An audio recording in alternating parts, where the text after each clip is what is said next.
నమస్తే వార్తలకి స్వాగతం వివరాల్లోకి వెళితే ఎంతో పవిత్రంగా బుద్ధ పూర్ణిమను జరుపుకుంటున్న వారందరికీ బుద్ధ జయంతి శుభాకాంక్షలు సంఘం శరణం గచ్చామి అన్న బుద్ధ భగవాన్ని సూక్తి నుంచే తెలుగుదేశం సిద్ధాంతం సమాజమే దేవాలయం ప్రజలే దేవుళ్ళు అయ్యింది ధర్మ మార్గంలో మనం నడుస్తూ ఈ సమాజాన్ని నడిపించాలన్న బుద్ధ దేవుని బోధనా స్ఫూర్తిని అందుకుందాం శాంతియుత సమాజానికి బాటలు వేద్దాం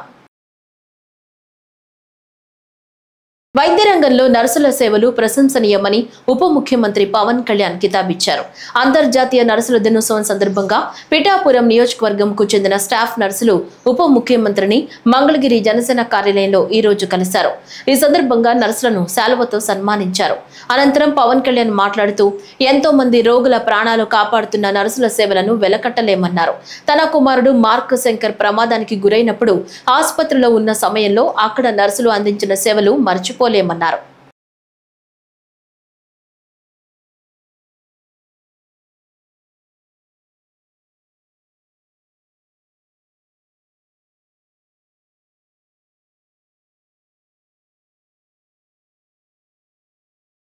తెల్ల రేషన్ కార్డుల ఈకేవైసీ ప్రక్రియలో ఆంధ్రప్రదేశ్ దేశంలోనే అగ్రగామిగా నిలిచిందని రాష్ట్ర పౌర సరఫరాల శాఖ మంత్రి నాదెండ్ల మనోహర్ తెలిపారు. 95% మంది ఈకేవైసీ పూర్తి చేసుకున్నారని ప్రకటించారు. గుంటూరు జిల్లా తెనాలిలో కూటమి పార్టీ కార్యాలయంలో ఆయన మీడియాతో మాట్లాడుతూ ఈ ఏడాది జూన్ నుంచి ఏటీఎంలను కోరిన స్మార్ట్ రేషన్ కార్డులను పంపిణీ చేయనున్నట్లు తెలిపారు. ట్రాన్స్జెండర్లకు తొలిసారిగా రేషన్ స్మార్ట్ కార్డు ఇవ్వనున్నామని మంత్రి నాదెండ్ల తెలిపారు. ప్రజలకి పౌర సరఫరా శాఖ నుంచి ప్రతి నెల మేము అందించే సరుకులు ప్రతి కుటుంబాన్ని ఆదుకునే విధంగా కేంద్ర ప్రభుత్వం రాష్ట్ర ప్రభుత్వం జాతీయ ఆహార భద్రత చట్టానికి అనుగుణంగా ప్రతి నెల 1వ తారీఖు నుంచి 15వ తారీఖు వరకు ఒక అద్భుతమైన కార్యక్రమం ప్రజలందరికీ అందిస్తూ ఉన్నాం. ఆంధ్రప్రదేశ్లో ఈ రోజుకి 1,46,21,000 రైస్ కార్డ్స్ను ఉన్నాయి. ఈ 1,46,21,000 రైస్ కార్డ్స్ గాను జనాభా 4,24,60,000 మంది ప్రతి నెల ఈ రైస్ కార్డ్స్ ద్వారా వాళ్ళు ఈ సర్వీసెస్ అందుకుంటున్నారు. అమరావతి రాజధాని పరిధిలోని టిట్కో గృహాల్లో నివాసం ఉంటున్న ప్రజలకు త్రాగునీటి కొరత తీరనుంది. అమృత్ 2వ దశ నిధులతో 5 కోట్ల నిధులతో ఆదివారం పనులు ప్రారంభమయ్యాయి. రాజధాని ప్రాంత గ్రామాలైన పెనుమాక, కృష్ణాయపాలెం పరిధిలోని టిట్కో గృహాలకు 6.5 కిలోమీటర్ల మేర పైప్ లైన్ల ఏర్పాటుకు రంగం సిద్ధం చేశారు.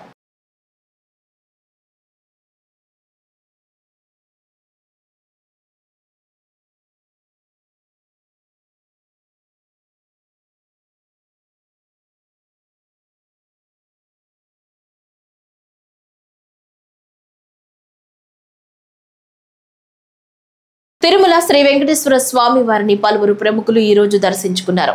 వీఐపీ విరామ సమయంలో మంత్రులు అచ్చెన్నాయుడు, కొల్లు రవీంద్రలు దర్శించుకున్నారు. ఈ మేరకు ఆలయం వద్ద టీటీడీ అధికారులు మంత్రులకు స్వాగతం పలికి ప్రత్యేక దర్శన ఏర్పాట్లు చేశారు. రంగనాయకుల మండపంలో శ్రీవారి తీర్థ ప్రసాదాలను అందజేసి వేద ఆశీర్వచనం చేశారు. అనంతరం మంత్రి కొల్లు రవీంద్ర మాట్లాడుతూ రాష్ట్ర రాజధాని అమరావతి నిర్మాణ పనులు పునః ప్రారంభించడం చాలా ఆనందంగా ఉందన్నారు.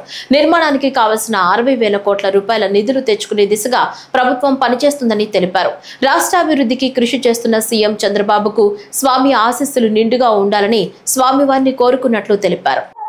శ్రీ వెంకటేశ్వర స్వామి వారి దర్శనానికి సకుటుంబ సమేతంగా రావడం జరిగింది. స్వామివారి ఆశీర్వాదాలు అందరికీ ఉండాలని, ఆ భగవంతుని ఆశీర్వాదంతో రాష్ట్రం అంతా కూడా గౌరవ ముఖ్యమంత్రి చంద్రబాబు నాయుడు గారు చేస్తున్నటువంటి కృషి, ఈరోజు మరి అమరావతి నిర్మాణం కానీ, ముఖ్యంగా రాయలసీమ ఏరియాలో కూడా ముఖ్యమంత్రి గారు చాలా అభివృద్ధి కార్యక్రమాలకు శ్రీకారం చుడుతూ ఉన్నారు. అవన్నీ కూడా సఫలం కావాలి. ఏదైతే మనం ఇరిగేషన్ ప్రాజెక్టులకు సంబంధించి మన రాష్ట్రాన్ని సస్యశ్యామలం చేయడం కోసం పోలవరం, బనకచెర్ల మరి ఈరోజు ఒక అద్భుతమైనటువంటి కార్యక్రమాన్ని శ్రీకారం చుడుతున్నారు. ఒంగోలులో దేవాదాయ శాఖకి సంబంధించిన అసిస్టెంట్ కమిషనర్ కార్యాలయంను దేవాదాయ శాఖ మంత్రి ఆనం రామనారాయణ రెడ్డి ప్రారంభించారు. ఈ సందర్భంగా మాట్లాడుతూ ఒంగోలు నగరంలో దేవాదాయ శాఖకు సంబంధించినటువంటి జిల్లా దేవాదాయ శాఖ అధికారి నూతన భవనాన్ని నేడు ప్రారంభించడం జరిగిందన్నారు. దాదాపు ₹1,00,00,000 ఖర్చుతో భవన నిర్మాణం చేయడం జరిగిందన్నారు.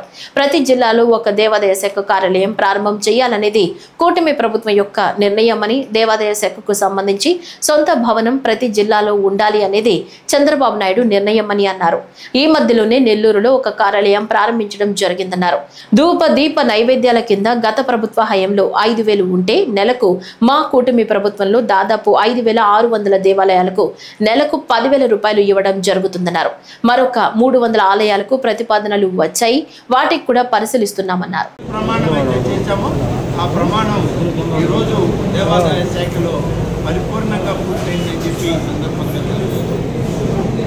ధూపదీప నైవేద్యాలకి గతంలో ₹5,000 ఇస్తుంటే ₹10,000 ఇస్తామని చెప్పి ఇప్పటికే దాదాపు 5,600 దేవాలయాలకి 10,000 లెక్కన మేము విడుదల చేయడం జరిగింది. మరొక 300 ఆలయాలకి ఇప్పటికే ప్రతిపాదనలు వచ్చాయి, వాటిని కూడా పరిశీలిస్తున్నారు. వాటిని కూడా త్వరలోనే మంజూరు చేస్తామని చెప్పి ఈ సందర్భంగా తెలియజేస్తారు. అలాగే CGF ఫండ్స్ కింద పురాతనమైన ఆలయాలని పునరుద్ధరించడానికి చేసేటువంటి ఒక ప్రక్రియ, ఆ ప్రక్రియలో గత ప్రభుత్వం దేవాలయాలకు మేము మంజూరులు ఇస్తున్నామన్నారు, కానీ ఇచ్చిన మంజూరులకి డబ్బు ఇవ్వక 5 సంవత్సరాలు కాలయాపన చేసి ఇవాళ ఆ ప్రతిపాదనలన్నీ రద్దయ్యాయి.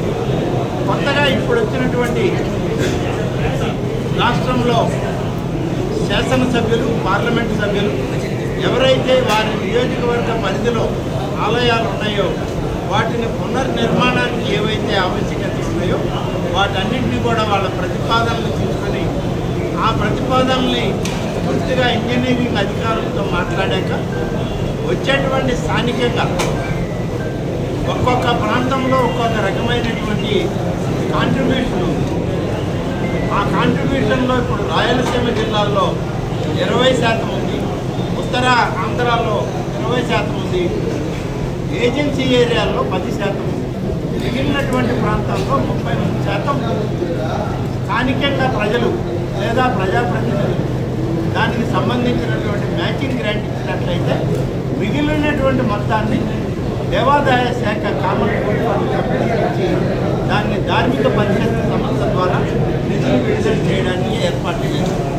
ఇప్పటికే మాకున్న పరిధిలో అనేక ఆలయాలు ఉన్నాయి. దాదాపుగా ₹500 కోట్ల పనులు ప్రారంభించాం, పనులు జరుగుతూ ఉన్నాయి.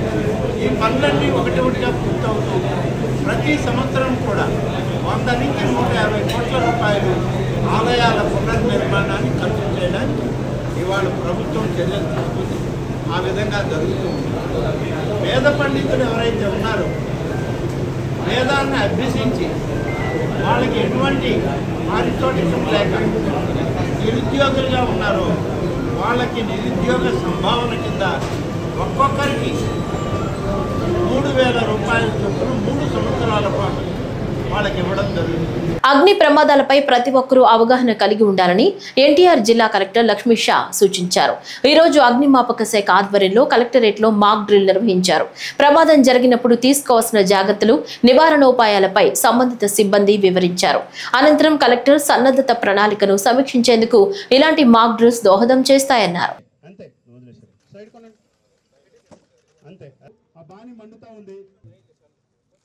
ఈరోజు ఎన్టీఆర్ జిల్లా కలెక్టరేట్లో మాక్ డ్రిల్ చేయడం జరిగింది. డిజాస్టరు, ఫైర్ యాక్సిడెంటు, అట్లాగే వేరే ఏదైనా విపత్కర పరిస్థితిలో పబ్లిక్ ఎలా రెస్పాండ్ అవ్వాలి, ఏమేమి జాగ్రత్తలు తీసుకోవాలి, అట్లాగే పబ్లిక్ ఎలా హెల్ప్ చేయాలి, మనము డిజాస్టర్ టైంలో మనం అడ్డపడకుండా ఎట్లాగా మనం సేఫ్గా ఉండాలి, అలాగే ఎవరైనా బాధపడి ఉంటే లేదా ఏదైనా క్షతగాతులు ఉంటే వాళ్ళని ఎట్లాగా మనము రక్షించే పనిలో ఉండాలనే దాని మీద ఈరోజు ఫైర్ డిపార్ట్మెంటు అలాగే జిల్లా యంత్రాంగం కలిసి ఒక మాక్ డ్రిల్ చేయడం జరిగింది.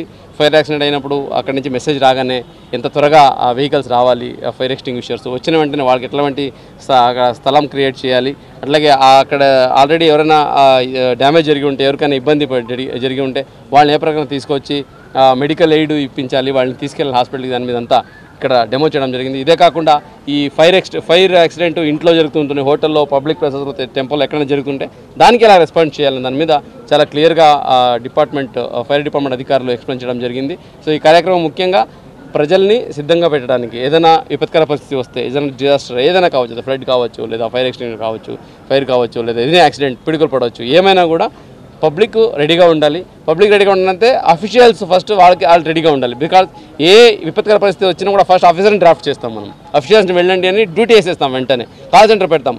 అక్కడ వెళ్ళే ఆఫీసర్ ఏం చేయాలి, ఫర్ ఎగ్జాంపుల్ డాక్టర్కి అయితే తెలుసు ఏం చేయాలనేది. ఫర్ ఎగ్జాంపుల్ ఫైర్ ఆఫీసర్స్ ఉంటారు, వాళ్ళకి తెలుసు.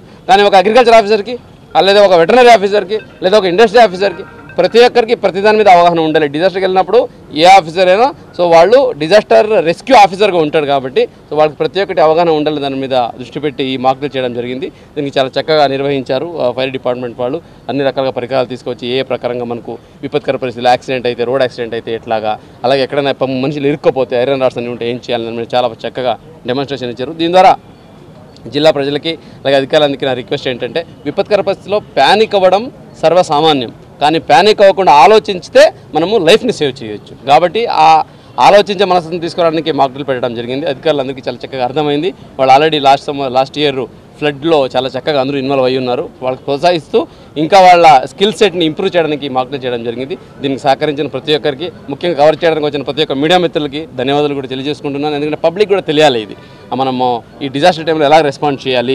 చాలామంది ఈ డిజాస్టర్ జరిగినప్పుడు క్యూరియాసిటీతో చూడడానికి వచ్చి చనిపోతూ ఉంటారు. సో అటువంటి పొరపాట్లు జరగకుండా అక్కడ బాధలో ఉన్న వాళ్ళని సేవ్ చేయడానికి సిబ్బంది ఉంటారు, డిపార్ట్మెంట్స్ ఉంటాయి. మీరు సేఫ్గా ఉంటే సేఫ్ స్థలంలో ఉండండి, అక్కడ వచ్చి మీరు చూసి విట్నెస్ చేయాల్సిన అవసరం లేదు. ఈ మెసేజ్ కూడా పబ్లిక్ వెళ్ళాలని ఈ సందర్భంగా కోరుకుంటూ, ఆంధ్రప్రదేశ్ హైకోర్టుకు ఇవాళ నుంచి జూన్ 13 వరకు వేసవి సెలవులు ప్రకటించారు. జూన్ 16న పూర్తి స్థాయిలో కార్యకలాపాలు తిరిగి ప్రారంభం కానున్నాయి. సెలవుల్లో అత్యవసర కేసుల విచారణకు వెకేషన్ కోర్టులు ఏర్పాటు చేశారు. ఈ మేరకు registrar general YVS BG Parthasarathi ఉత్తర్వులు ఇచ్చారు.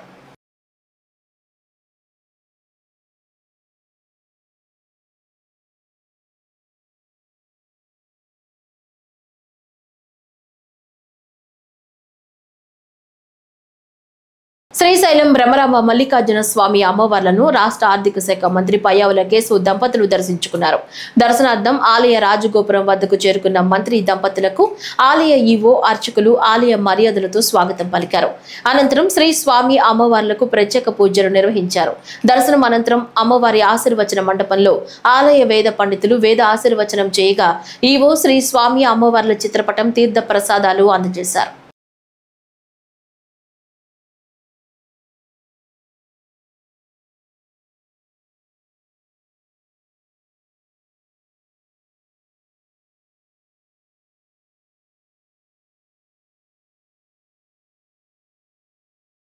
ఉపాధ్యాయ పోస్టుల హేతుబద్ధీకరణ, బదిలీలకు సంబంధించిన ఉత్తర్వులను ప్రభుత్వం త్వరలో విడుదల చేయనుంది.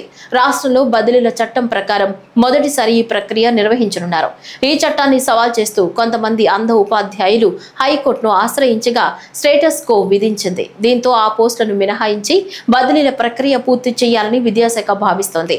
మొత్తంగా బదిలీల ప్రక్రియ ఈ నెల 15 నుంచి చేపట్టాలని అధికారులు ప్రాథమికంగా నిర్ణయించారు.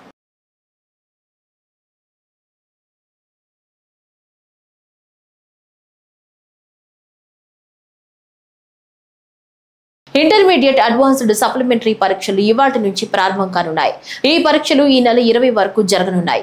ఈ మేరకు రాష్ట్ర వ్యాప్తంగా అన్ని పరీక్షా కేంద్రాల్లో ఇంటర్ బోర్డు అధికారులు ఏర్పాట్లు చేశారు. చిత్తూరు జిల్లాలో 35 కేంద్రాల్లో పరీక్షలు నిర్వహించనున్నట్లు జిల్లా ఇంటర్ విద్యాశాఖ అధికారి డాక్టర్ ఆదూరి శ్రీనివాసులు తెలిపారు.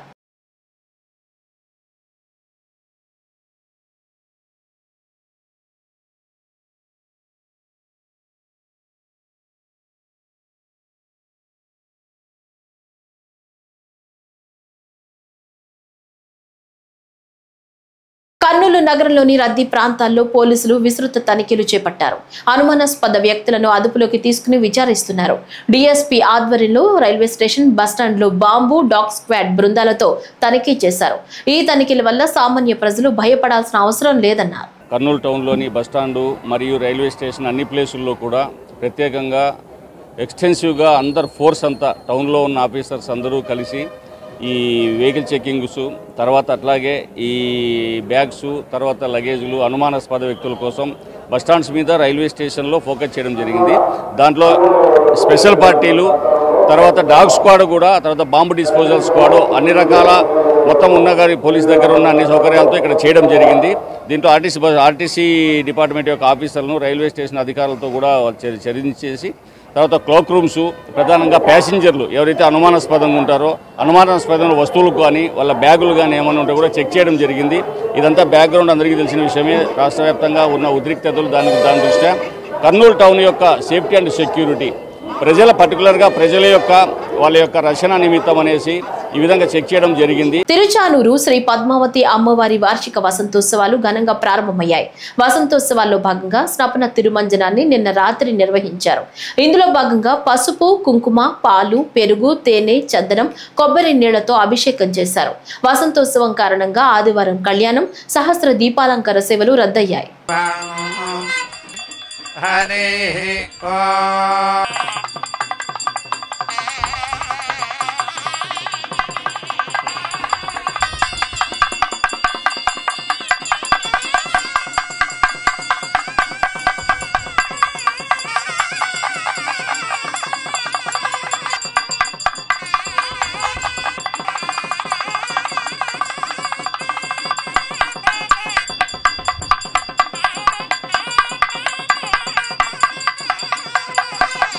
ఏలూరు జిల్లా ద్వారకా తిరుమలలో శ్రీ చిన్న వెంకన్న ఆలయంలో వైశాఖ మాస తిరు కళ్యాణోత్సవాలు ఆదివారం అత్యంత వైభవంగా జరుగుతున్నాయి.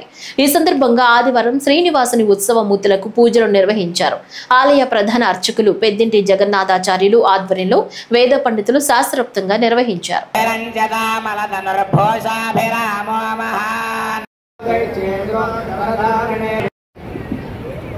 అసలు ఆ భగవంతుని యొక్క కళ్యాణం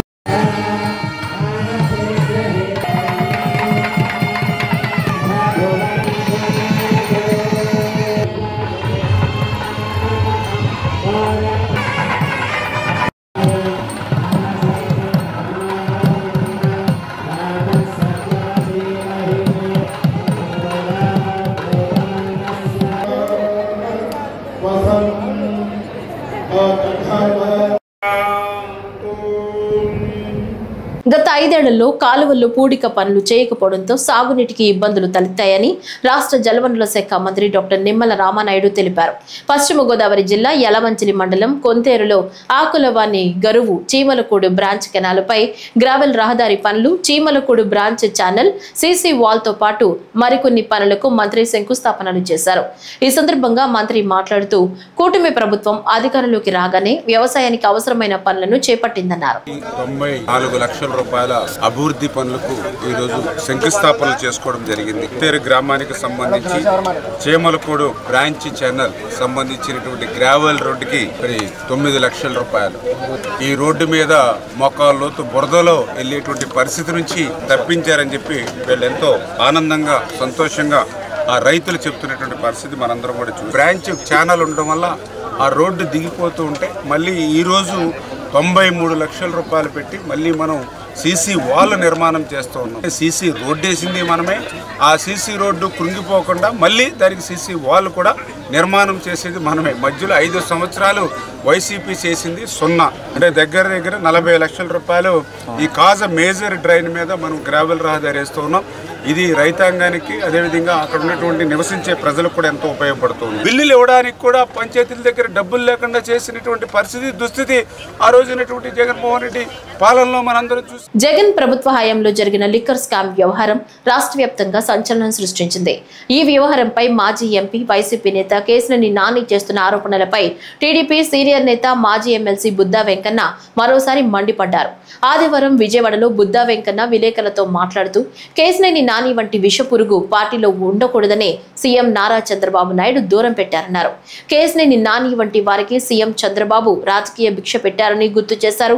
అతనికి ఆ విశ్వాసం లేకుండా చంద్రబాబు పైనే విమర్శలు చేశారని తెలిపారు. తెలుగుదేశం పార్టీలో 10 సంవత్సరాలు పార్లమెంట్ మెంబర్గా విజయవాడకి ఉండి ఎవరైతే అతన్ని పార్లమెంట్ మెంబర్ చేశారో ఆయన్ని కూడా లెక్క చేయకుండా మాట్లాడడం, ఆ పార్టీని లెక్క చేయకుండా మాట్లాడడం, ఆ పార్టీలో ఉన్నటువంటి మాలాంటి బడుగు బలహీన వర్గాల నాయకులకి చంద్రబాబు గారు పెద్దపీట వేస్తే దాన్ని ఈర్షతో చూసి చంద్రబాబు గారి మీద అనేక రకాలుగా ఎక్స్లో ప్రచారం చేసి వైసీపీకి జగన్మోహన్ రెడ్డికి ఒక కోవర్గా పనిచేసినటువంటి మాజీ పార్లమెంటు సభ్యుడు కేసీఆర్ నాని గురించి ఈరోజు మాట్లాడాల్సి వస్తుంది. ఎందుకు మాట్లాడాల్సి వస్తుందా అంటే అతను తెలుగుదేశం పార్టీ పార్లమెంటరీ సభ్యుడిగా ఉన్నప్పుడు జగన్మోహన్ రెడ్డికి కోవర్గా పనిచేయడమే కాకుండా ఇక్కడ విషయాలన్నీ కూడా అక్కడ చేరవేయడంలో దిట్ట. ఈరోజు రాష్ట్రంలో పెద్ద స్కామ్ అయినటువంటి లిక్కర్ స్కామ్ మేము 2019 నుంచి 2024 వరకు కూడా తెలుగుదేశం పార్టీ చంద్రబాబు నాయుడు గారు కానివ్వండి, లోకేష్ బాబు గారు కానివ్వండి, నేను కానివ్వండి, లేదా రాష్ట్రంలో ఉన్నటువంటి తెలుగుదేశం పార్టీ నాయకులు అందరూ కూడా గొంతెత్తి లిక్కర్ స్కాములో పెద్ద అవినీతి జరుగుతుంది, ప్రతి దానికి ఇవాళ గూగుల్ పే, ఫోన్ పే ఉంది, కానీ ఈ స్కామ్ లో గూగుల్ పే, ఫోన్ పే లేకుండా ప్రభుత్వానికి లెక్కలు చూపకుండా డబ్బంతా తాడేపల్లి ప్యాలెస్కి చేరుతుందని మేము గగ్గోలు పెడితే ప్రజలు విని జగన్మోహన్ రెడ్డి అవినీతిని బయటికి తీయమంటే ఈరోజు తెలుగుదేశం కూటమి ప్రభుత్వం వచ్చిన తర్వాత ఆ లిక్కర్ స్కామ్ని మేము బయట పెడుతుంటే ఆ లిక్కర్ స్కామ్ని ప్రజల చూపు ఆ లిక్కర్ స్కామ్ పై పక్కదారి మళ్లించడానికి ఇవాళ కేసీఆర్ నాని మరొక కోవర్ట్ అవతారం ఎత్తాడు. ఏమంటే ఇవాళ నేను చూసా లిక్కర్ స్కామ్ లో చిన్ని కసిరెడ్డిని ఎంక్వైరీ చేయమని ఈడీకను ఇక్కడ ఉన్నటువంటి పార్లమెంట్ సభ్యులు కేసీఆర్ చిన్ని గారిని అలాగే కసిరెడ్డి మీద ఈడీ ఎంక్వైరీ చేయమని అంటే ఇది ముమ్మాటికి ఈరోజు నేను చెప్తున్నా, అందుకే కావాలని ఈరోజు నేను ప్రెస్ ముందుకు రావాల్సి వచ్చింది. రాష్ట్రంలో వడగాల్పుల తీవ్రత పెరుగుతోంది. నిన్న పలు ప్రాంతాల్లో 42 డిగ్రీల గరిష్ట ఉష్ణోగ్రతలు నమోదైనట్లు రాష్ట్ర విపత్తు నిర్వహణ సంస్థ మేనేజింగ్ డైరెక్టర్ రోడంకి కూర్మనాథ్ తెలిపారు. ప్రకాశం జిల్లా పెద్ద దోర్నాల, శ్రీకాకుళం జిల్లాలోని జగ్గిలి బొంతులో 42 డిగ్రీలకు పైబడి ఉష్ణోగ్రత నమోదైంది. ఇక 144 ప్రాంతాల్లో 40 డిగ్రీలకు పైబడి ఉష్ణోగ్రత నమోదైనట్లు తెలిపారు. ఈ రోజు కూడా 29 మండలాల్లో తీవ్ర వడగాలులు, మరో 41 మండలాల్లో వడగాలులు ప్రభావం చూపే అవకాశం ఉన్నట్లు అధికారులు తెలిపారు.